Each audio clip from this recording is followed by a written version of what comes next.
네, 여러분 안녕하십니까. 뉴스 그 이상의 뉴스 G1 뉴스쇼 김우진입니다. 오늘 헌법재판소가 감사원장과 검사 3명에 대한 탄핵 심판을 선고했습니다. 하지만 지금 우리의 최대 관심사는 윤 대통령에 대한 탄핵 심판 결론이 언제 나오느냐겠죠. 당초 내일인 14일 탄핵 심판 선고가 점쳐졌지만 다음 주로 넘어갈 가능성이 커지고 있습니다. 평생 한 번 경험할까 말까한 대통령 탄핵 심판이 3번이나 벌어진 현실이 안타까울 따름인데요. 더 안타까운 건 둘로 쪼개진 민심입니다. 신속하고 단호한 헌재 결정을 통해 국가적 혼란이 하루라도 빨리 종식되길 바라면서 잠시 후 국회 나우와 좌우지간에서 이와 관련된 소식과 논의 자세히 전해드리도록 하겠습니다. 자, 그럼 한 주간의 주요 뉴스 속 현안과 이슈를 빠르고 쉽게 짚어보는 G1 뉴스쇼 지금 시작하겠습니다.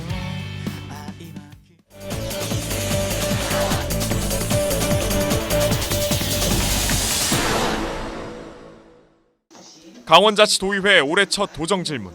임미선 도의원이 업무상 배임 등의 혐의로 불구속 기소된 최문순 전 지사의 허위 보고 내용을 지적하며 포문을 열었습니다. 허위 내용을 도의회에 보고를 해서 동의를 받았다는 것입니다. 지사님, 검사 출신이셔서 잘 아시겠지만 두 번째 혐의 어떤 혐의죠? 레고랜드 조성 과정의 핵심 쟁점으로 강원도의 수익 등이 담긴 멀린사와 총괄개발 협약서 공개 촉구도 잇따랐습니다.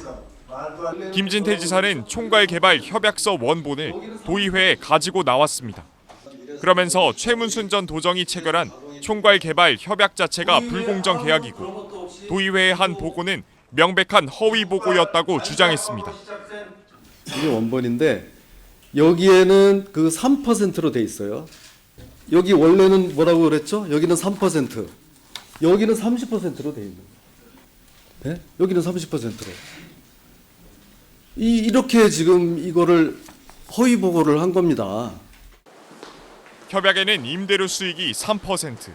하지만 지난 2018년 협약 체결 당시 도의회 수익이 30.8%에 해당하는 취지로 허위 보고했다는 겁니다.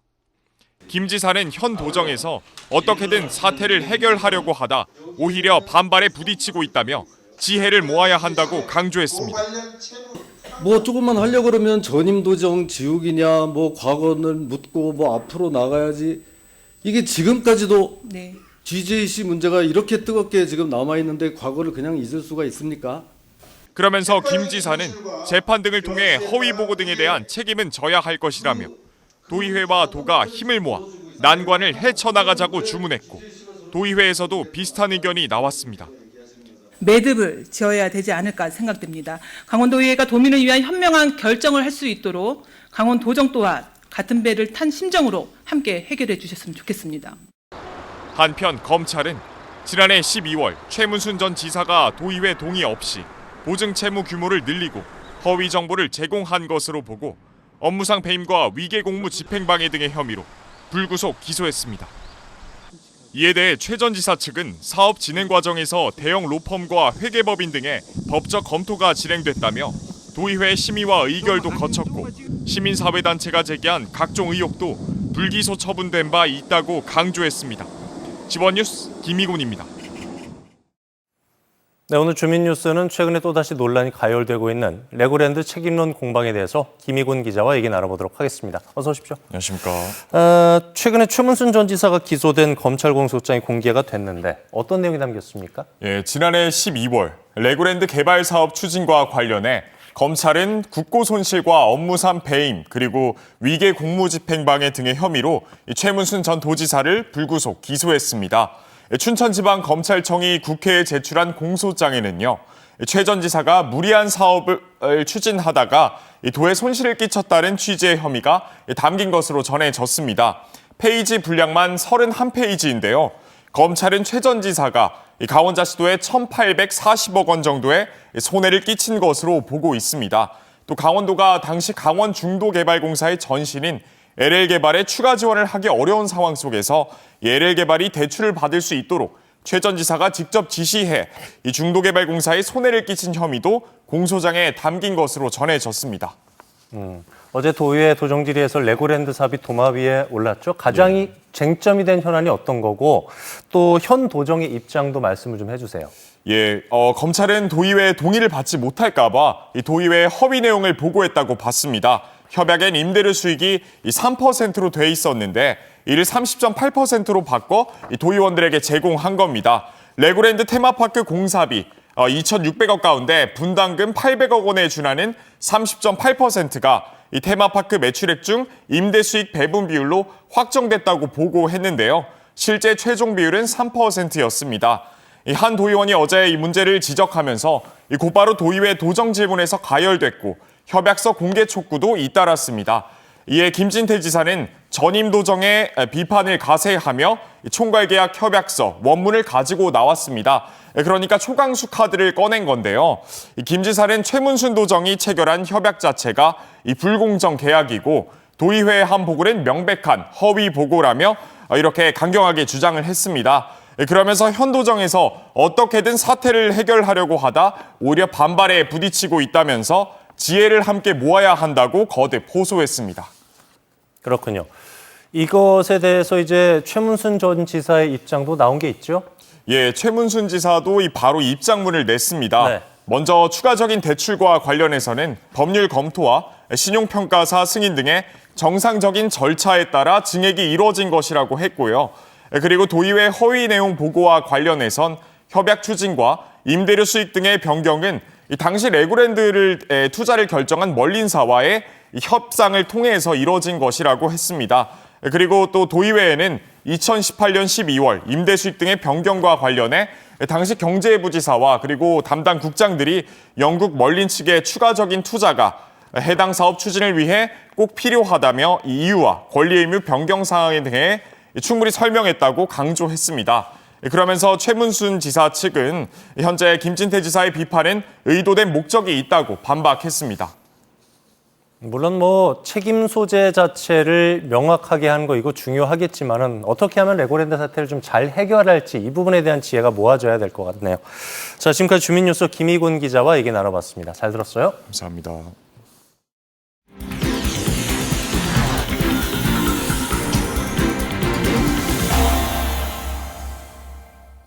네, 여러분께서는 지금 G1 뉴스쇼와 함께하고 계시고요. 함께하고 계신 지금 시각 6시 45분 지나고 있습니다. 자, 이번엔 가장 핫한 정치권 소식 알아보는 국회 나우 시간입니다. 국회 연결해서 자세한 소식 알아보죠. 김도환 기자. 네, 국회입니다. 네. 윤 대통령 탄핵 선고가 예상보다 늦어지고 있습니다. 헌재가 내일 결론 낼 거란 전망이 많았는데 현재까지로선 아닌 것 같죠? 네, 지난주에 제가 14일, 그러니까 내일쯤 결론이 나올 것 같다고 말씀드렸었는데 조금 민망하게 됐습니다. 헌재의 평의가 보름 넘게 이어지고 있습니다. 물론 기다리는 입장에서야 추조하겠습니다만 헌법재판소가 공식적으로 며칠 날 선고하겠다 이렇게 밝힌 것도 아니니까 늦어지고 있는 건 아닙니다. 헌법재판소는 오늘 최재해 감사원장과 이창수 서울중앙지검장 등 검사 3명 탄핵 사건을 선고했습니다. 더불어민주당이 주도한 탄핵이었는데 모두 기각됐습니다. 여야 반응은 엇갈리고 있지만 사실 어느 정도 예측됐던 결과고 임박한 대통령 탄핵 심판 선고에 관심은 집중되고 있습니다. 국민의힘 권성동 원내대표는 헌재를 압박하는 장외 투쟁은 없다고 밝혔지만 나경원 의원은 헌재에 탄핵 심판을 각하해달라는 취지의 탄원서를 제출했습니다. 일부 의원들은 헌재 앞에서 릴레이 시위를 시작하기도 했습니다. 민주당도 마찬가지입니다. 윤 대통령의 즉각 파면을 촉구하는 광화문 집회를 이어가고 있습니다. 사실 요즘 여의도 정가에서는 탄핵 결과를 놓고 여러 설들이 난무하고 있습니다. 헌법재판관 8명이 몇 대 몇으로 갈라졌다, 판이 뒤집어졌다 아니다, 100% 인용이다 등등 확인할 수 없는 정보들이 무차별로 쏟아져 나와 혼란을 부추기고 있습니다. 잠깐만 생각해 봐도 사실일 수 없는 내용들입니다. 이런 분위기는 우려스럽습니다. 갈등을 부추기기 때문입니다. 당장 오늘부터 헌재 상공에서 드론을 포함한 모든 비행체의 비행이 금지됐고 선고 당일에는 헌재 인근 유치원과 학교 11곳이 휴교하기로 했습니다. 경찰은 40만 명 정도가 몰릴 수 있다고 보고 헌재 주변에 차벽과 바리케이트를 설치하고 기동대를 투입하기로 했습니다.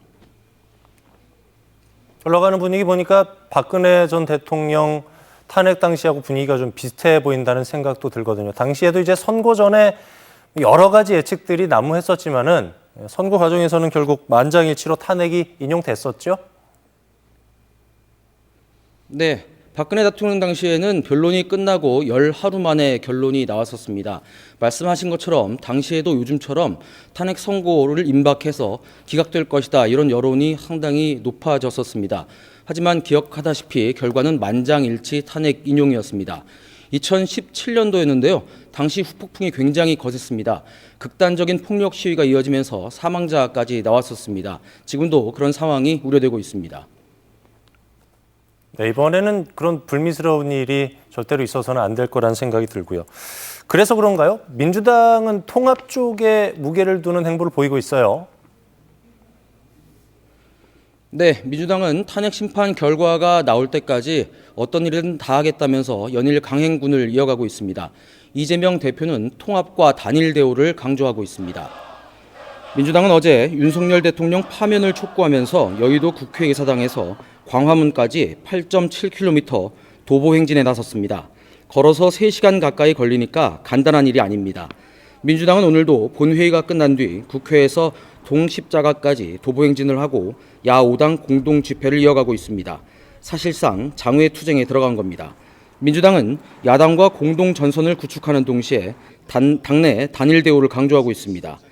이재명 대표는 어제 광화문에서 비명계 인사들과 시국 간담회를 열었습니다. 김경수 전 경남지사와 김부겸 전 국무총리, 박용진 전 의원, 임종석 전 대통령 비서실장 그리고 이광재 전 강원지사가 참석했습니다. 대부분 비명계의 잠재적 대선 주자군입니다. 이광재 전 강원지사는 친노무현계 핵심 그룹으로서 최근 계엄과 탄핵 정국에서 활발하게 의견을 개진하고 있습니다. 조금 전인데요. 이 전 지사는 오늘 오후 4시에 이재명 대표와 여의도 한 식당에서 회동했습니다. 바로 비공개로 전환됐기 때문에 구체적인 의제는 제가 확인하지 못했습니다. 다만 이 전 지사는 이번 탄핵 사태에서 정치적인 문제보다는 현실적인 문제, 경제적 피해 부분을 강조하고 있습니다. 어제 회동에서도 이 전 지사는 불법 계엄으로 250조 원이 증발하고 환율이 치솟았다면서 하루빨리 탄핵을 인용해서 경제 위기를 탈출하고 외교를 지켜야 한다고 말했습니다. 네, 끝으로 김동완 기자가 바라본 국회 날씨 전해주시죠. 네, 국회 날씨 안개가 매우 짙습니다. 가시거리가 확보되지 않아서 정말 답답한 상황입니다. 다만 안개가 아무리 짙어도 해가 뜨면 금세 거치기 마련입니다. 국회에서 전해드렸습니다. 네, 김동완 기자 말처럼 좀 안개가 빨리 거치고 쾌청한 봄 날씨를 봤으면 좋겠네요. 지금까지 국회 나우 김동완 기자와 함께했습니다.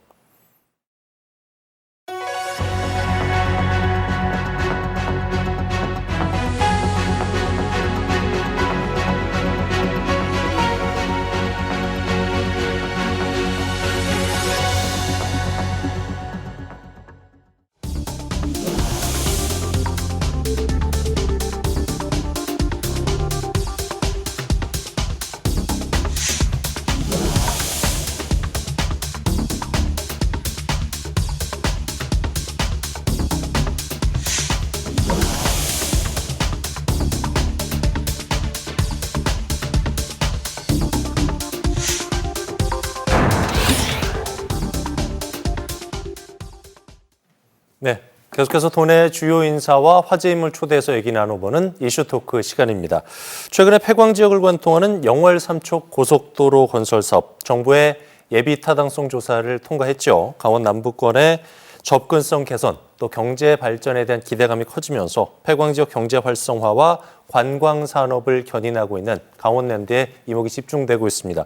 그래서 오늘 이슈토크에서는 기회 맞은 강원랜드 도약할까라는 주제로 최철규 강원랜드 대표이사 직무대행과 얘기 나눠볼까 합니다. 안녕하십니까? 네, 안녕하세요. 어서 오십시오. 자, 강원 남부권의 광역교통망 개선, 강원랜드에 미치는 기대 효과가 상당할 것 같은데 어느 정도로 전망하세요? 예, 영월 삼척 간 고속도로가 10년 안에 완공된다고 하는데 그렇게 되면 서울에서 우리 하이원까지 불과 한 2시간 거리 정도밖에 안 걸리고 예. 하이원에서 또 이제 동해나 삼척까지 바다를 가는데 한 30분 거리밖에 안 됩니다. 그렇게 되면은 이 강원랜드가 그야말로 백두대간과 동해 바다를 품은 그런 리조트로 성장하기 때문에 지금은 또 한 해 한 600만 명 정도 관광객들이 오시는데 그게 완공되면은 한 1,000만 명 정도의 관광객들이 우리 하이온을 찾지 않을까 그렇게 생각합니다. 네. 잠깐 언급해 주셨지만은 카지노 규제가 강원랜드 발전에 어떤 어려움을 좀 많이 주었었던 것 같은데 지난해 정부로부터 카지노 규제 완화를 결국 이끌어내셨단 말이죠. 어떤 부분의 규제가 완화됐는지 궁금합니다. 예, 굉장히 그 어려운 과정이었고요. 강원랜드는 14년 만에 이번에 이제 카지노 규제 완화가 됐는데. 우선 카지노가 굉장히 비좁아가지고 고객들의 불만이 굉장히 많았습니다. 네. 그래서 기존 면적의 37% 정도, 그러니까 1,740평 정도 제2카지노 영업장을 우리가 이제 그 리모델링 해가지고 2년 뒤에는 이제 선보이게 되고, 그뿐만 아니라 이제 외국인들이 우리나라에 와서 또 강원랜드를 방문한다 했을 때. 카지노의 베팅 한도가 우리 내국인하고 동일 수준으로 작다 보니까 매력을 못 느꼈어요. 그래서 기존에 우리 널리 있는 외국인 카지노 그 베팅 한도처럼 외국인 한도를 현재 30만 원에서 3억으로 상향했던 게 좀 큰 성과고, 고객들의 자기 결정권을 좀 강화하고 이용 시간에 대한 그 효율성을 높이기 위해서 시간 총량제를 도입하려고 지금 준비하고 있습니다. 그런 것들이 가장 큰 성과라고 할 수 있겠습니다. 네. 지역민들하고 소통이라든가 지역 경기 활성화, 또 지역과의 상생을 위해서도 여러 가지 노력하고 계신 걸로 알고 있는데요. 구체적으로 어떤 내용입니까? 네, 제가 이 강원랜드 온 지 이제 1년 4개월 됐는데 첫 일성이 우리 강원랜드는 좀 더 지역 속으로, 주민 속으로 다가가야 된다. 그거를 이제 좀 강조해 왔습니다. 오자마자 그래서 ESG 상생 협력실을 ESG 상생 본부로 이제 결상을 해가지고 상생 경영을 좀 더 확대 발전하고 우리 강원랜드의 최고의 어떤 가치로 자리매김한 것이 굉장히 큰 성과였다, 이렇게 말씀을 먼저 드리고 싶고요.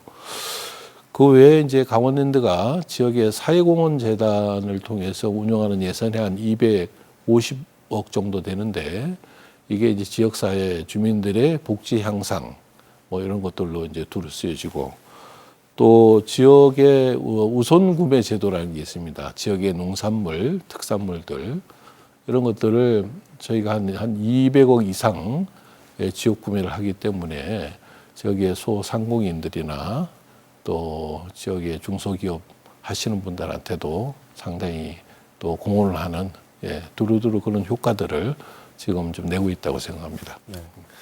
강원랜드 하면은 카지노 부작용에 대해서 뭐 우려의 목소리를 높이시는 분들도 계신 것 같은데 여러 가지 대책들이 마련돼 있을 것 같아요. 어떤 대책들이 있습니까?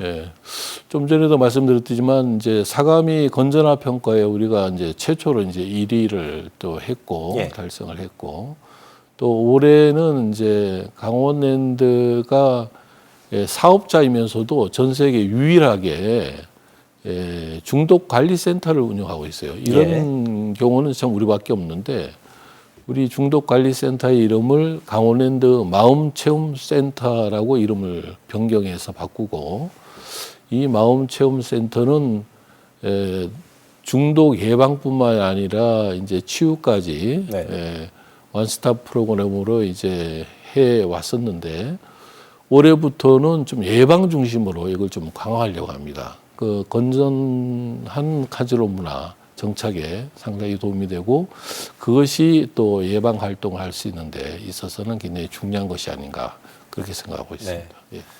폐광 지역 주민들 또 도민들에게 전하고 싶은 말씀 있으실 것 같아요. 한 말씀 부탁드리겠습니다. 우리나라의 공기업 중에서도 지역과의 상생 이런 협력 모델은 아마 강원랜드가 굉장히 그 선도적으로 나아가고 있지 않나 이렇게 생각합니다. 그런 것들을 계속 이제 발전시켜 나갈 것이고, K-히트 종합 마스터 플랜을 지금 만들고 있습니다. 여기는 우리 직원들도 참여하고 지역 주민들도 참여하고 고객들과 각종 전문가들이 참여한 가운데 종합 마스터 플랜을 만들고 있는데, 이게 이제 한 8월 말이면 이제 완성될 것 같아요.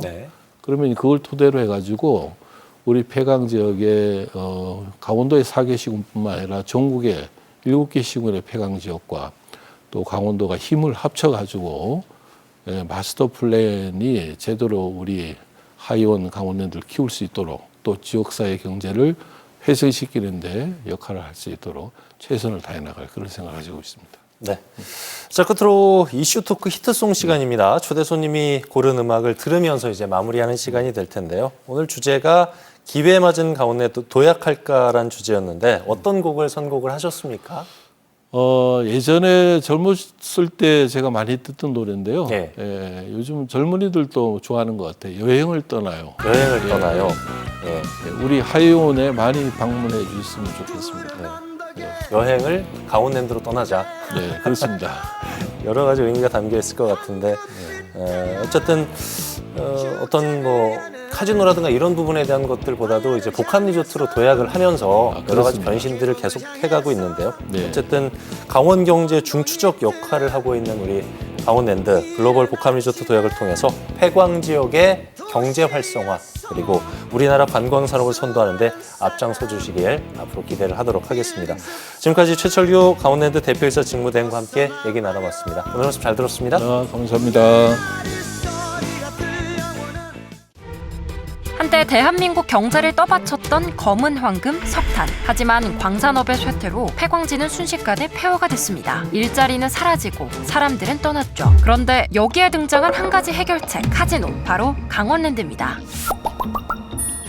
강원랜드, 대한민국에서 유일하게 내국인이 출입할 수 있는 카지노입니다. 하지만 강원랜드는 단순한 카지노가 아닌데요. 한때 대한민국 석탄 산업의 중심지였던 강원도 정선, 그곳의 탄광 노동자들과 지역 주민들의 생존을 위한 투쟁이 만든 결과물이죠. 1970년에서 80년대 강원도 정선과 태백, 삼척, 영월은 대한민국 석탄 산업의 핵심이었습니다. 당시엔 개도 돈을 물고 다녔다는 말이 있을 정도로 지역 경제가 호황을 누렸죠. 그러다 1988년 정부가 석탄 산업 합리화 정책을 추진하면서 탄광 지역은 급격한 쇠퇴를 맞이하게 됩니다. 정부는 값싼 해외 석탄 수입을 늘리고 에너지원의 중심을 석탄에서 석유와 가스로 전환하는 정책을 추진했습니다. 이에 따라 국내 석탄 산업은 급격히 위축됐고 많은 탄광이 문을 닫을 수밖에 없었는데요. 탄광이 닫으니 광부들은 일자리를 잃을 수밖에 없죠. 지역 경제가 무너지고 주민들은 생계를 위협받았습니다. 폐광 지역은 순식간에 대한민국에서 가장 가난한 지역으로 전락했는데요. 하지만 폐광 지역 주민들은 가만히 있지 않았습니다. 1993년부터 시작된 대규모 시위, 그리고 1995년 국회와 정부 청사 앞에서의 강력한 항의. 결국 정부는 폐광지역 개발 지원에 관한 특별법, 즉 폐특법을 제정하게 됩니다. 폐광지 주민들이 스스로 투쟁해서 얻은 결과였죠. 이 법에 따라 1998년 국내 유일의 내국인 카지노 강원랜드가 설립됐고 2000년 정식 개장했습니다. 내국인 카지노를 허용한 것은 폐광지역의 경제 회생을 위해서였습니다. 그리고 이곳에서 나오는 수익의 상당 부분이 폐광지역의 발전 기금으로 사용되고 있습니다. 하지만 강원랜드가 폐광지역 경제의 해답이 될 수 있을까요? 강원랜드는 연간 수천억 원의 폐광기금을 내고 있습니다. 그런데 최근 기금 납부 방식이 변경됐습니다. 기존엔 강원랜드의 순이익에서 25%를 폐광기금으로 납부했지만 이제는 카지노 매출의 13%를 납부하도록 바뀌었죠. 이익이 아닌 매출 기준으로 변경되면서 강원랜드의 적자 여부와 관계없이 기금을 지속적으로 확보할 수 있게 된 겁니다. 폐광지역 주민들의 기대는 큽니다. 하지만 여전히 과제가 남아있는데요. 카지노 산업 자체의 부작용, 그러니까 사행성 도박을 정부가 조장한다는 겁니다. 또한 강원랜드의 폐광기금이 실제 폐광지가 아니라 다른 용도로 사용된다는 논란과 카지노 사업으로 인해 법인세, 개별소비세 등 다양한 세금들이 정부로 들어가고 폐광지역엔 돌아오지 않는다는 비판도 있습니다. 그럼에도 폐광 주민들은 강원랜드에 크게 의존할 수밖에 없는데요. 그동안 3차례 연장된 폐특법은 다행히 2045년까지 연장됐지만 그 이후에 폐광지역의 경제 자립을 위한 근본적인 해결책이 필요합니다. 강원랜드, 대한민국 유일의 내국인 카지노. 이곳은 단순한 도박장이 아니라 석탄 산업의 흥망성쇠와 폐광지역 주민들의 생존 투쟁 속에서 탄생한 특수한 카지노인데요. 이제는 카지노를 넘어 폐광지역이 스스로 지속 가능한 발전을 이루는 것이 가장 큰 과제가 되고 있습니다. 폐광지역의 경제 회생과 강원랜드의 미래, 우리는 어떤 방향을 선택해야 할까요?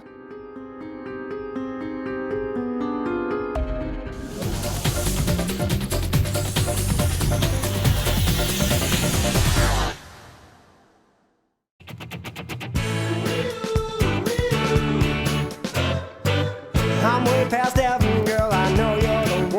한 주간 있었던 가장 핫한 이슈를 골라서 탈탈 털어드리는 시사 토크 보이는 라디오 좌우지간에 오신 여러분 환영합니다. 강원 중원의 젊은 피, 진보와 보수를 대표하는 여야 정치 고수들의 썰 전쟁 좌우지간. 오늘도 빨간 보수 텃밭 강원도의 노란 불을 켠 정치계에 대한 윤민석 의원, 합리적인 보수를 꿈꾸는 똑 부러지는 젊은 보수파 강대규 변호사와 함께합니다. 어서 오십시오. 네, 반갑습니다. 반갑습니다. 지난주에 첫 방송 나갔는데 주변 반응 어땠는지 궁금해요. 네, 일단 많은 분들이 많이 보신 것 같아요. 예. 근데 이 시간대 보신 분들 계시지만 여기 한 12시 20분쯤에 이제 재방송이 또 나가더라고요. 네. 그때 보신 분들이 또 의외로 많다는 생각이 좀 많이 들었었고요. 그리고 이제 공중파 방송이잖아요. 여기 아무리 또. 근데 이제 뭐 유튜브나 뭐 보이는 라디오 좀 이런 것 같았다. 아무리 썰전이지만 야, 이렇게 치고받고 하냐에 대한 부분들이 굉장히 얘기가 많이 나왔고요. 그리고 또 저희가 지난번에 악수하면서도 얘기 나왔는데 바로 석사동이라는 동네 같이 이렇게 살아요. 네. 그러다 보니까 석사동이 정치 1번지가 된 거냐 뭐 이런 얘기도 좀 많이 들었습니다. 네. 변호사님 어떠셨어요? 예, 일단은 저희 둘의 관계에 대해서 궁금해하시는 분들이 많은데 대학 선후배 사이입니다. 네. 예, 강원대학교를 둘 다 졸업을 했고요. 석사동에 있는 모 주민으로부터 전화를 받았어요. 전화를 받아서 말씀하신 것처럼 자기가 석사동 주민이게 자랑스럽다라는 전화를 받았는데 앞으로도 우리 시청자 여러분들의 기대에 그러한 부응하는 그러한 패널이 되도록 하겠습니다. 더 많이 싸우겠다는 얘기로 들립니다. 자, 오늘 주제가 지난주가 1부였어요. 네. 못다한 얘기가 있었습니다. 주제 자체가 운명의 3월, 대한민국은 강원도는 2편인데. 강 변호사님, 네. 윤 대통령 석방되면서 전국이 다시 요동치고 있단 말이죠. 네. 어떻게 보셨어요? 일단은 석방에 대해서 말씀을 드리자면 제가 어제도 재판을 7개를 했고 오늘도 재판을 4건을 했습니다. 그중에 어제 7개 중에 3건은 영장실질 심사였고요. 구속 취소가 합당하냐 아니냐, 검찰이 왜 즉시항고를 하냐 안 하냐 문제로 지금 계속 논쟁 중인 것인데 검사가 항고를 할지 안 할지 또 항소를 할지 안 할지 상고를 할지 안 할지는 각종 법령이나 기존 판례에 비추어 봤을 때 스스로 판단을 하는 것입니다. 근데 이 사건의 같은 경우에는 이미 1월 달부터 이게 구속 기소하는 게 맞냐 아니냐를 검찰 내부에서 큰 고성방가가 있을 정도로 싸웠다는 보도가 있었어요. 지금 날짜가 이미 지났다. 구속 기소가 안 된다라는 그러한 검찰 내부의 의견이 있었는데 그 의견이 구속 취소 이후에 더 대두가 돼가지고 검찰에서는 아마 즉시항고는 하지 않을 것으로 보여지고요.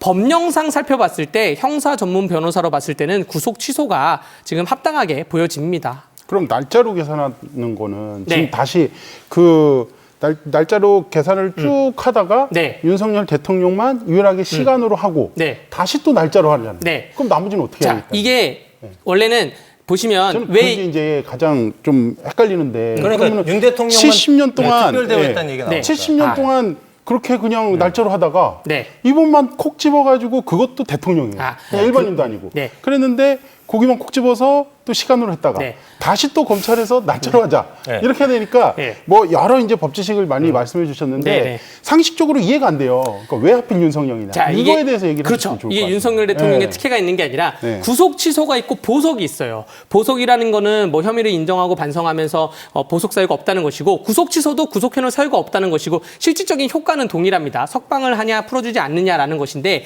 기존에 많은 보석 신청을 하면서 이러한 논제가 많은 법조인들이 제기를 했습니다.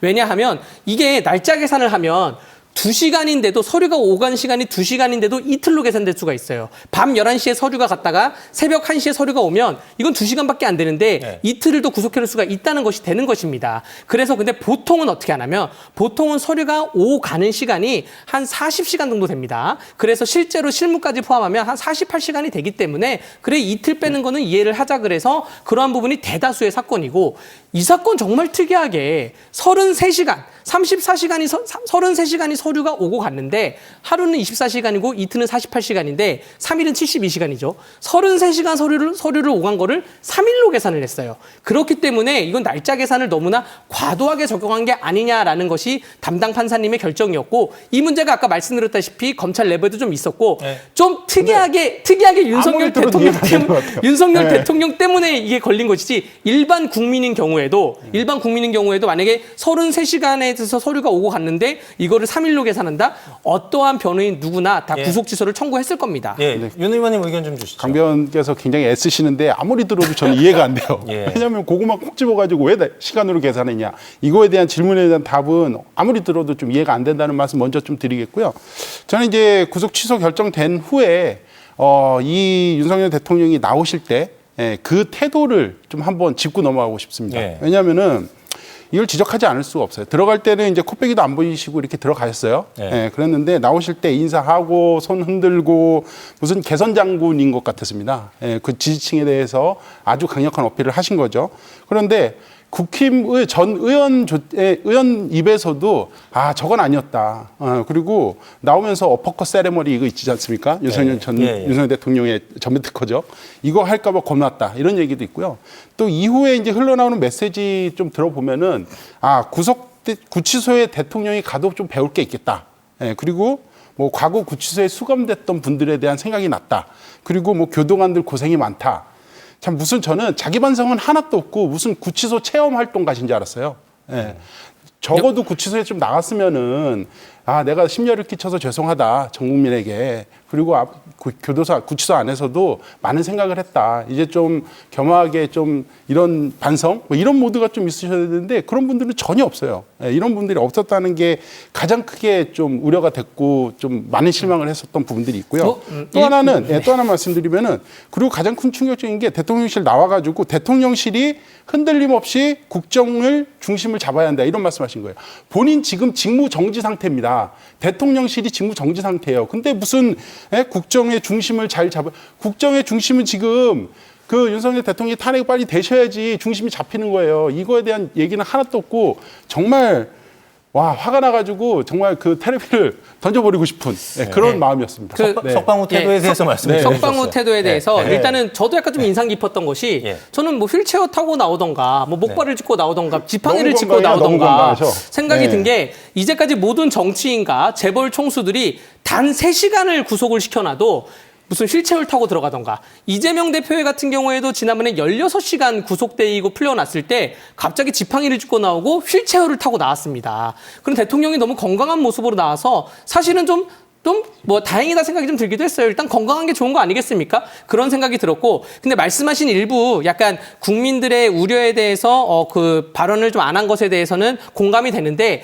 이거는 약간 어떤 문제냐면 지금 무죄 주장을 하고 있잖아요. 그러니까 본인이 인정하고 반성한다고 하면 이게 유죄 주장, 인정한다는 것이 되기 때문에 거기에 대해서 본인이 법조인으로서 그냥 자각을 갖고 그러한 뭐 반성, 인정 이런 용어 자체를 안 쓴 것 같아요. 난 내란죄는 아니다라고 한 것 같고요. 그리고 일단 대통령이 직무가 정지된 것이지 대통령실 사람들은 아직도 일을 하고 있습니다. 대통령실 자체가 정지된 게 아니에요. 우리 강원도 출신에도 비서관도 가 있고요. 행정관들도 가 있어요. 제가 강원도 출신의 행정관님하고도 가끔 통화를 하는데 대통령실에 있는 행정관하고도 지금 수많은 행정관들이 대통령이 계엄 선포를 하고 또 구속이 된 이후에 대통령실에서 많이 나왔어요. 많이 나와서 인력이 없는 상태에서 정말 고군분투 고생하고 있습니다. 그렇기 때문에 지금 대한민국이 그나마 돌아가고 있는 거예요. 그렇기 때문에 이런 부분에 대해서는 우리가 뭐 그럼 아무 일도 하지 대통령은 아무 일도 안 하겠죠. 근데 대통령실에 있는 고생하시는 직원분들은 고생을 하고 있다. 그러니까 대통령실 고생한다까지는 좋았는데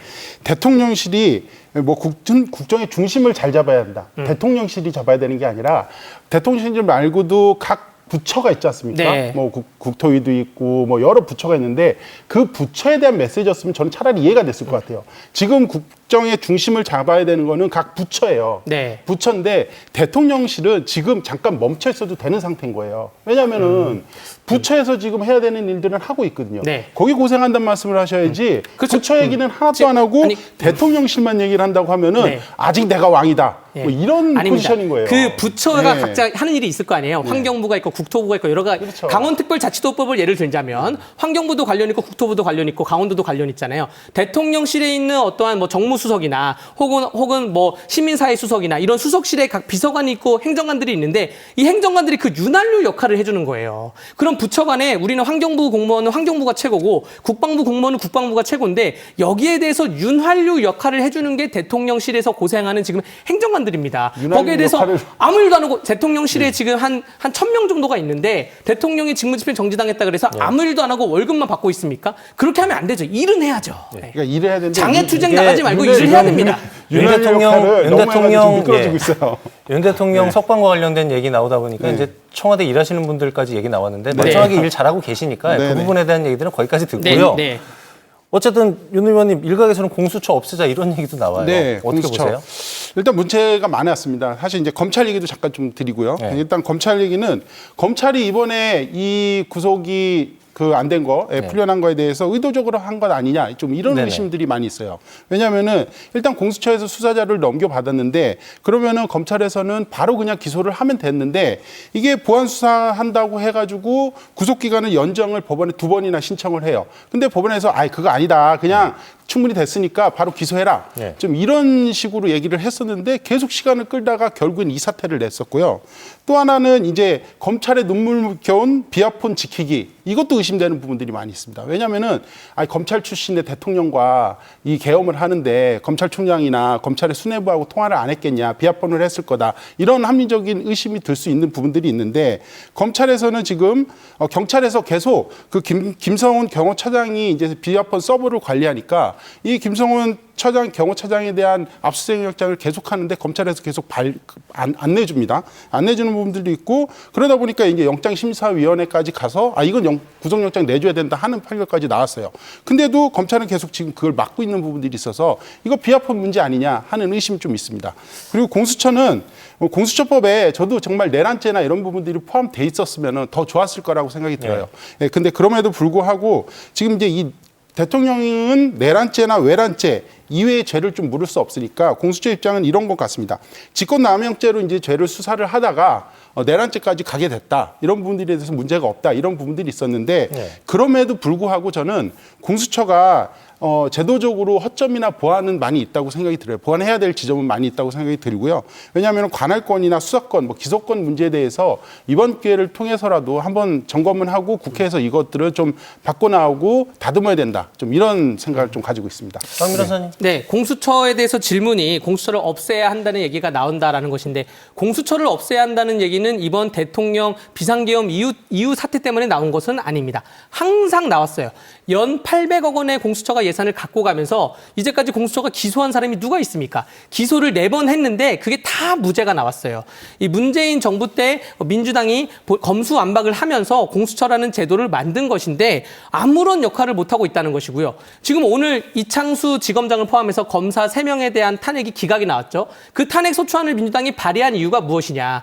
왜 민주당 돈봉투 사건을 수사하냐라고 해서 탄핵 소추안을 발의한 거예요. 사실 그것은 공수처가 수사를 해야 되는 부분이거든요. 근데 공수처가 아무 일도 안 하고 있으니 공수처에 대해서는 저는 폐지를 전향적으로 좀 검토를 해봐야 된다 생각을 하면서 일선의 우리 경찰관님들 또 검찰 수사관님들 검수완박 이후로 너무 고생해요. 뭐냐면 서류를 그냥 복사도 안 하고 검찰에 넘기면 되는데 한 가지 사건에 대해서 서류를 5개를 복사해야 되고 막 이러한 실무적인 시간이 너무 많이 들어갑니다. 검수완박도 검수원복을 해야 되고 공수처도 없애야 된다는 것이 물론 정치 검사들 우려가 있겠죠. 1, 2% 있을 겁니다. 근데 일선에 있는 대한민국의 대다수의 검사와 검찰 수사관 또 경찰관분들은 자기의 사명을 갖고 열심히 일을 하는 분들입니다. 근데 1, 2%가 민주당을 대해서 수사를 한다고 해서 거기에 대해서 검수완박을 하고 공수처라는 무슨 이상한 기구를 만들고 여기 이러면 안 된다. 이거 원상회복 시켜야 됩니다. 그런데 지금 검찰이 보여주는 행태가 국민 신뢰를 전혀 얻지 못하고 있어요. 이번에 대통령 구속 석방해준 부분들도 다시 돌아가자면은 그런 부분들을 검찰이 그렇게 하고 있는데 야 어제까지는 70년 동안 그렇게 했던 거 바꿨다가 이제 다시 가자 이렇게 얘기하고 있는데 그러면은 공수처가 문제가 있다고 저도 말씀드렸습니다. 그러면은 이걸 고쳤어야지. 네, 고쳤어야 돼요.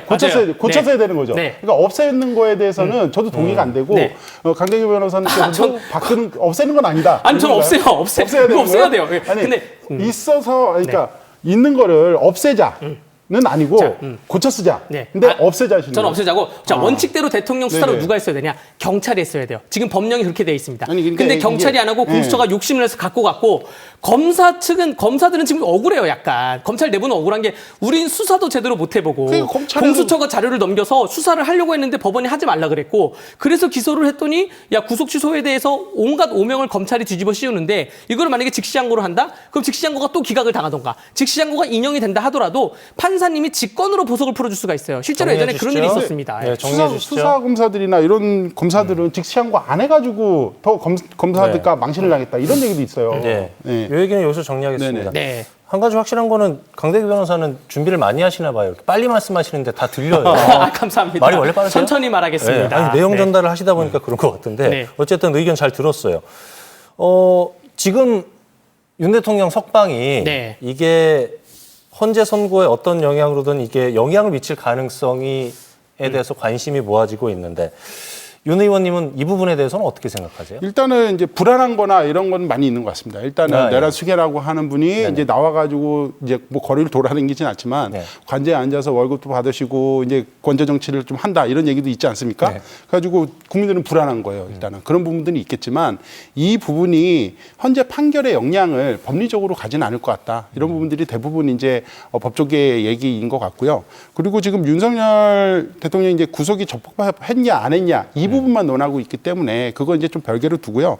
그리고 지금 헌법재판소의 주요 탄핵에 대한 쟁점이 한 4가지로 되고 있는데 이게 지금 뭐 나와 있냐 안에 들어가 있냐 이거에는 크게 영향이 없는 것 같아요.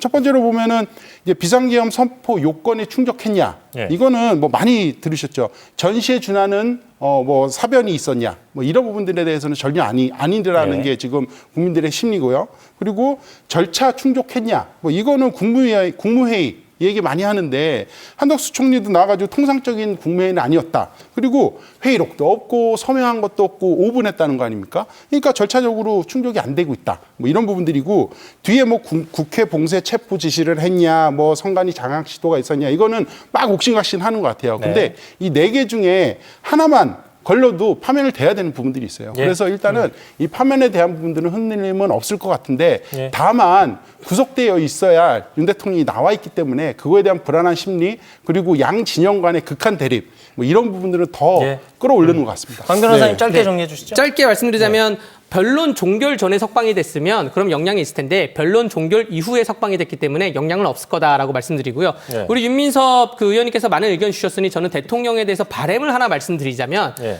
지금 국민들이 우려되는 게 그거 아닙니까? 진보 진영에서도 우려되는 게 이거 탄핵이 만약에 기각이 되면 다시 한번 계엄하면 어떡하냐 이 우려 아니에요? 네. 대통령께서 지금 자유로운 신분이 됐으니 관저 안에서 의견선을 스스로 좀 진심으로 써서 탄핵에 만약에 기각이 돼서 돌아오면 나는 다시는 계엄은 하지 않겠다. 다양한 방법으로 정치를 할 것이지만 계엄은 하지 않겠고 이미 국민들에게 많이 알렸으니 이거를 계엄을 수단으로 사용하진 않겠다. 이 정도의 의견서는 들어가야 됩니다. 네. 여기다 플러스 그러실 본인이 여기다 플러스 그러실 정리해 주시죠. 예. 개헌에 대해서 내가 뭐 임기 단축을 해서 뭐 개헌을 하든 대한민국 정치 개헌에 대해서 헌법재판소 재판관들이 바라는 게 그런 것이거든요. 여기에 대해서도 의견이 좀 들어가야 된다라고 생각이 됩니다.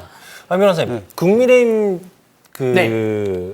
대선 주자들 같은 경우에 네. 구속 취소 결정 전까지는 윤 대통령하고 좀 거리를 두면서 네. 중도층 겨냥하는 듯한 이런 메시지들을 좀 속속 내곤 했었는데 보수 지지층이 윤 대통령 복귀 가능성에 대해서 기대감을 조금 갖고 있는 상황 아니겠어요? 네. 이게 섣불리 이렇게 좀 대선에 대해서 이렇게 접근하기는 쉽지 않을 것 같은데 어떠세요? 네, 맞습니다. 이 많은 대선 후보들이 지금 섣불리 접근하지 못하는 것이 대통령의 지지율이 상당히 의외로 높아요. 예. 굉장히 높기 때문에 예. 만약에 탄핵에 대해서 어떠한 안 좋은 결과가 나온다 하더라도 윤석열 대통령이 어떠한 인정하는 후보가 대선 후보가 될 가능성이 높기 때문에 여기에 대해서 대선 준비를 본격적으로 하거나 그러지 못하는 심정이고요. 저는 그럼에도 불구하고 내가 대선 후보라고 한다면 자기의 의견을 소신껏 얘기해야죠. 나는 보수면 보수고 중도면 중도다. 나는 이러한 정국에서 내 의견은 어떻다라고 소신껏 얘기하는 것이 국민들로부터 장기적으로 봤을 때 박수 받을 수 있는 길이라고 생각이 됩니다. 누구 줄서기 안 했으면 좋겠어요. 그러니까 저는 근데 국힘 그 대선 후보들께서 네. 윤석열 대통령 석방해가지고 속으로는 엄청 당황하셨을 것 같아요. 아, 내 이제 중도 행보 가야 되는데 그거를 윤석열 대통령이 나와가지고 두 눈을 부리면서 이렇게 보고 있을 거 아니에요? 네. 그러면은 이러지도 못하고 중도층 잡으러 가야 약속 잡았다가 되는데 약속 취소하고. 그러니까 중도층 잡으러 가야 되는데 아니 윤석열 대통령 그걸 다 보고 있을 거 아니에요. 다 보고 아내도 아니고 있습니다. 하고. 그러다 보니까 이 완전 스텝이 꼬였다 이런 게 정말 눈에 보여요. 이게. 부인할 수는 없습니다. 네, 네. 윤 의원님, 네. 민주당은 어쨌든 결집을 하고 있단 말이죠. 네네네. 김경수 전 경남지사 같은 경우에 단식 농성 이어가고 있는데 네네. 이게 탄핵에 좀 어떻게 집중하자는 어떤 그렇죠. 저희 모양새겠죠? 뭐 예. 진보진영이나 뭐 민주당에서도 이제 이게 탄핵은 원래 되는구나 네. 하는 부분들이 솔직히 있었죠. 네. 야, 이 정도까지 했는데 탄핵이 안 되겠어 이런 부분들이 있어서 약간 느슨해졌어요. 그래가지고 뭐 대놓고는 아니지만 각 당에서도 이제 대선 준비 이런 부분들이 좀 진행이 되고 있었는데 근데 이게 그러면서 이제 뭐 그 이재명 대통령이 이제 반대는 아니지만 이제 다른 목소리들이 이제 계속 나왔는데 윤석열 대통령이 이걸 또 직결시켜 주시네요. 저는 윤석열 대통령이 엑스맨 같아요. 왜냐면은 이재명 대표가 사법 이제 1심에서 그 선거법 관련해서 네. 이렇게 1심이 나왔을 때도 그냥 가만히 두면 이재명 대표 같은 경우는 정치적으로 조금 위험에 빠질 수도 있는 뭐 그런 포지션이 좀 나왔을 것 같아요. 근데 덜컥 계엄을 하네요. 그러다 보니까 그냥 탄핵까지 쭉 간 거예요. 그리고 지금 또 한 번이 이제 가만히 보면 이제 그 민주당에서도 다른 목소리가 나오고 이재명으로 되니 안 되니 이런 목소리가 나왔는데 또 이 윤석열 대통령이 두 발로 걸어 나오시네요. 그러니까 다시 민주당은 이재명 대표에게 직결할 수밖에 없고 이런 것들을 계속 예. 윤석열 대통령이 제공해주고 있다. 이래가지고 참 웃지 못할 풍경이 계속 이어지는 네. 것 같습니다. 결과적으로 많은 지표에서 국민의힘 지지율이 작년 12월보다는 지금 형태 상태가 올라온 거는 맞습니다. 그렇죠. 근데 네네. 저는 약간 장애 집회 진보계에서 말씀하셔서 제가 좀 첨언을 얘기를 드리자면 국회의원이 월급을 받는데 국회에서 일을 해야죠. 장애로 나가면 되겠습니까? 지금 여야정 협의체에 나와가지고 소상공인들 얼마나 힘듭니까? 추경을 할지 안 할지 또 대한민국 미래 산업에 대해서 어떤 방향으로 갈지 얘기를 해야 되는데 헌법재판소 선고일이 안 정해졌잖아요. 이 선고일 4월 넘어가면 어떻게 할 거예요? 그럼 한 달 동안 장애 집회 할 겁니까? 아무 일도 안 하고 정말 국민의힘은 지금 장애 집회를 안 나가겠다고 얘기를 하면서 민생 얘기를 끌어들자 하고 있는데 또 희한한 게 국민의힘 의원들 중에서 민생 얘기를 하잖아요. 그러면 지지자분들이 왜 조기 대선 준비하냐고 문자 폭탄을 보낸대요. 그러시면 안 돼요. 국민의힘 지지자분들께서도. 국회는 기본적으로 정책을 해야 되고 국회 안에서 토의를 해야 되고 민생을 얘기해야 되는데 각자가 지금 정무적인 상황에 대해서는 안 된다. 정신 좀 차리자라고 말씀드리고 싶습니다. 맞습니다. 저도 한 말씀 드리고 싶은 게 있는데, 왜냐하면 국회에서 이제 일을 해요. 일을 해가지고 뭔가 뭐 여야가 이제 안 맞는 부분들도意見이 있어서 이제 올려요. 그럼 이게 거부권 돼서 돌아오네? 그러니까 이것도 문제라는 거예요. 네. 이런 부분들이. 그러니까 네. 국회에서 일해야 되는 것도 맞고. 아니 거부권 내서 돌아오는 적어도- 거는 일부 극소수인데 한 300건 중에 한 3건 정도인데 네. 1%인데 300건은 그거는 너무나 예, 합의를 해서 300건 간 게 아니라 민주당이 단독으로 처리하니까 돌아오는 거죠. 그러니까 300건 가는데 네. 그 거부권 행사에서 돌아오는 거는 정말 네. 중요한 거죠. 예를 들면은 그러니까 뭐 특검법이나 뭐 이런 거 아닙니까? 특검법 아니에요. 네. 아닌 것도 있고 노란봉투법도 있었고. 노란봉투법 얘기 나중에 그런 주제 것도 한번 있었고. 잡아주세요. 주제 한번 네, 잡아주시고. 같이 한번 얘기하겠습니다. 양곡관리법이나 그것도 이런 주제 한번 부분들 잡아주세요. 할 얘기 잡아내고 많습니다. 네. 얘가 예, 29가지가 차차 얘기 나누도록 하고요. 네. 예. 이게 앞서서 이제 노무현 박근혜 전 대통령 사례 비춰보면은 내일이죠. 3월 14일에 헌재 선고가 나올 거로 보였는데 윤 대통령 석방으로 인해서 지연될 수도 있다 이런 전망도 나오고 있고요. 어쨌든 헌재 선고가 우리 강원도에 큰 영향을 미칠 것 같아요. 윤 의원님은 어떻게 전망하세요? 일단 영향 많이 미치겠죠. 왜냐하면 특히나 이제 국회의원들 중심으로는 이제 그 친윤 포진회 계신 분들이 굉장히 많습니다. 예. 그래가지고 윤석열 대통령이 만약에라도 탄핵이 안 된다고 하면은 뭐 그럴 일은 없어야겠지만요. 파면이 안 된다고 하면은 이분들이 더 이제 활기를 치실 거고 예를 들면 내 다음 이제 지방선거가 또 얼마 남지 않았습니까? 뭐 이런 것들에 대한 연쇄적으로 이제 파장이 미칠 거라고 분명히 보이고 있고요. 예. 그리고 지금 이 시계가 정치권의 시계가 지금 제로 상태가 되기 때문에 예를 들면 춘천의 기업혁신파크나 뭐 이런 강원도의 사안들이 굉장히 많아요. 근데 지금 그거를 공무원분들 얘기 들어보면 이거 진짜 어떻게 해야 될지 모르겠다 이렇게 있는 거예요. 예. 그런 부분들이 굉장히 여파가 미치고 있어서 네. 어떻게 됐든 간에 빨리 파면에 대한 헌법재판소의 그 판결은 빨리 나왔으면 좋겠습니다. 강 변호사님? 예, 강원도에 많은 변화가 있었죠. 강원특별자치도법이 통과가 되면서 절대농지에도 건물이 올라가고 있고 군 유유지에도 지금 강원도가 활용을 하고 있습니다. 각종 SOC 고속도로가 건설되고 있고 또 설악 오색 케이블카도 강원도의 몇십 년 수건 사업인데 이제 진행되고 있어요. 윤석열 대통령이 돌아오는 게 강원도의 발전이 있습니까? 돌아오지 않는 것이 강원도의 발전이 있습니까? 여기에 대해서 탄핵 선고는 물론 강원도에 영향이 있을 텐데 인용 기각 중에 어떤 것이 영향이 더 강원도에 좋은 영향이 있는지는 우리 시청자분들께서 판단을 해주셔야 저도 한 됩니다. 말씀드리면은 그러니까 저희가 뭐 반대하는 사업들도 중간에 있겠지만요. 그 말씀하신 사업이 윤석열 대통령 아니면 다 못하냐? 이재명 아니라는 대표는 거죠. 옷에 KF가 반대하지 아니, 않았나요? 거기 민주당 저희가 반대해요. 네. 네, 저희 왜 민주당 반대하세요? 반대하고. 그러니까 반대하시잖아요. 네, 네. 민주당에서는 네. 뭐 찬성하는 것 같아요. 아, 뭐 네. 이런 부분들이 있고, 네. 근데 케이블카 문제도 있고, 근데 네. 다른 부분들은 이 과연 윤석열 대통령 안 들어오면은 뭐 강원도 사업이 다 안 된다? 속도가 이건 말도 안 빨라지겠죠. 되는 거죠. 윤석열 대통령이 있으니까 속도가 얼마나 지금 빨라지고 안 있습니까? 빨라졌어요. 안 빨라졌어요. 이게 강원특별자치도법도 네. 좀 3차 개정안 들어가고 있는데 그것도 손 놓고 있는 거잖아요, 지금 사실. 그리고 그런 부분들도 그 손 놓고 많고. 있는 게 아까 장애투쟁을 나가서 대화가 안 되는 거예요. 아니, 민주당 장애투쟁- 국회의원들이 국회 안에서 이 대화를 나눠야 되는데 자꾸 장애투쟁 나가니까 아니 대화를 못 그러면 하고 있는 민주당은 겁니다. 장애투쟁가 있는데 국회의원들은 대통령 석방되실 때 그 앞에 나가게 됐어요. 강원도 명 의원들도. 나갔죠, 몇 명. 아, 몇 명이 아니라 그리고 두 명이나 곧 갈렸잖아요. 나간 사람과 안 나간 사람이. 다음 얘기로 3일장 집회 가시는 분들도 많아요. 얘기해야 될 국회의원들. 주제가 남았어요. 네, 얘기해야 될 말씀하세요. 주제가 네, 남았거든요. 헌재가 어쨌든 내일 아니더라도 결정을 내리게 될 거고 그 결정에 대해서는 어쨌든 존중하고 우리가 받아들여야 될 텐데 지금 이 극심한 국민 분열, 대립을 치유하고 국민 통합에 이르는 길 이게 쉽지가 않아 보인다는 게 네. 문제거든요. 강 변호사님. 당연히 그 헌법재판소에 어떠한 결과가 나오든 정당으로서 공당으로서 수용을 해야 되고요. 예, 예. 지금 걱정되는 것이 너무나 지금 헌법재판소 앞에 많은 분들이 집회를 가 있어요. 예, 예. 헌법재판소 지금 평의 중입니다. 평의에 영향을 이제 국민들이 말하는 게 반대 집회든 찬성 집회든 무슨 말을 하는지 다 알겠어요. 다 아니까 일상으로 돌아가서 자기 일을 챙기시길 바라겠고요. 그럼에도 불구하고 내가 집회나 시위를 나가겠다. 절대 폭력 행위는 해서는 안 된다라고 말씀을 드리겠습니다. 예, 저도 마찬가지인데요. 집회는 저는 뭐 충분히 양쪽 진영에서 할 수 있다고 생각이 듭니다. 네네. 그리고 특히나 이제 탄핵 이제 찬성에서는 저도 가보고 깜짝 놀랐어요. 정말 응원봉 들면서 뭐 다시 만난 세계 부르고 뭐 이렇게 하면서 정말 평화로운 집회가 되고 있거든요. 이런 집회들은 충분히 해도 된다고 생각하고 뭐 각종 진영의 뭐 입장들은 충분히 요구를 해도 됩니다. 근데 다만 너무 과격해지는 부분들에 있어서는 특히나 이제 보수 집회가 그런 부분들이 양상이 많이 띄고 있는데 그런 부분들은 정말 없어야 된다고 생각이 들고요. 네. 저는 올해가 이제 지금 3월 달이지 않습니까? 3월 1일이 이제 얼마 전에 좀 지났는데 이 독립선언문 중에서 우리는 지금 우리의 잘못을 바로잡기에도 급급하다 하면서 선조들께서는 아무리 어려운 상황에서도 내 잘못, 내 스스로의 이런 것들을 좀 돌아보셨던 것 같아요. 네. 저는 지금 대한민국의 그런 마음들이 상대 진영 욕하기 전에 내가 얼마나 떳떳한가 이런 부분들을 정말 네. 좀 생각을 해야 될 때라고 생각이 네. 듭니다. 네. 자, 끝으로 좌우지간 오늘의 주제 운명의 3월 대한민국은 강원도는 두 번째 시간 두 분의 한 줄 평 들어야 될 텐데요. 먼저 윤 의원님. 예, 오늘 한 줄 평 좀 세게 가져왔는데요. 예. 윤석열 탄핵 기간 때면 나라가 망한다로 예. 가져왔습니다.